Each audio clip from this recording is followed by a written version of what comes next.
Welcome to the lineup. I'm Megan McDonald. The Women's Golf WAC Championship starts up this weekend out west in Washington.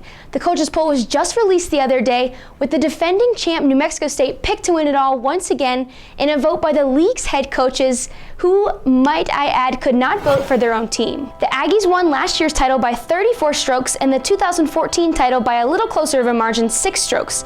They received 5 of the 6 possible first place votes this year. Seattle U and UMKC received the 2 remaining first place votes, with the Redhawks edging out the Roos for second place in the pre-championship poll. Utah Valley was selected to finish 4th, followed by CSU Bakersfield, UTRGV, and Chicago State. The Men's Golf Championship is next weekend, along with both men's and women's tennis. Transitioning to baseball, Seattle U, who is currently tied for first place in the league standings, travels to Utah Valley this weekend. Not only are the Redhawks in first place in the WAC standings right now, but they are coming off a big-time win over Pac-12 foe Washington. Seattle U is the only team in the league this season that has won all 4 series they've played, having defeated CSU Bakersfield, Chicago State, North Dakota, and Grand Canyon. But wait just a minute, the Redhawks aren't the only team picking up big wins over Pac-12 opponents. The Wolverines played their last game in the series against Utah and came out with the sweep over the in-state rivals. This is the first time UVU has swept the Utes, and the first time either team has recorded a sweep over 3 games or more since Utah Valley's move to D1 in 2004. Well, it looks like both Seattle U and Utah Valley can beat Pac-12 teams, but who will come out on top this weekend? Another interesting matchup, former WAC tournament champ CSU Bakersfield hosts New Mexico State. The Aggies are just 1 game behind the conference leaders in the standings, having only lost 3 WAC games this season, 2 of those coming in the last week against Utah Valley. What better way to get back on track than pick up some wins over the former champ?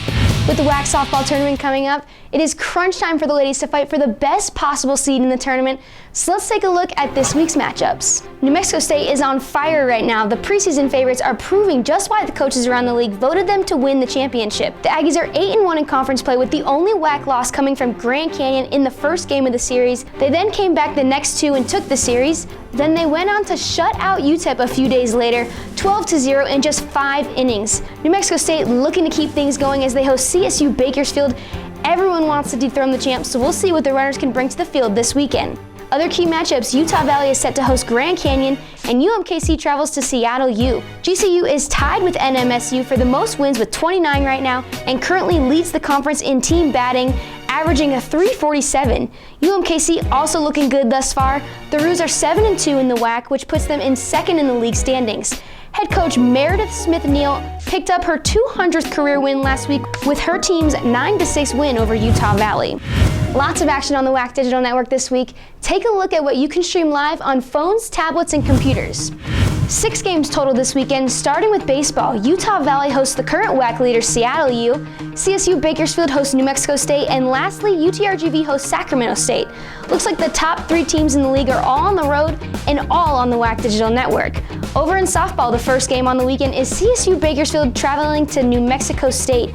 2 games on Saturday for the ladies, that's Utah Valley hosting Grand Canyon and UMKC taking on Seattle U, all live on the WAC Digital Network. You can find those games at wacsports.com/live. For more information, check us out at wacsports.com or follow us on Twitter and Facebook.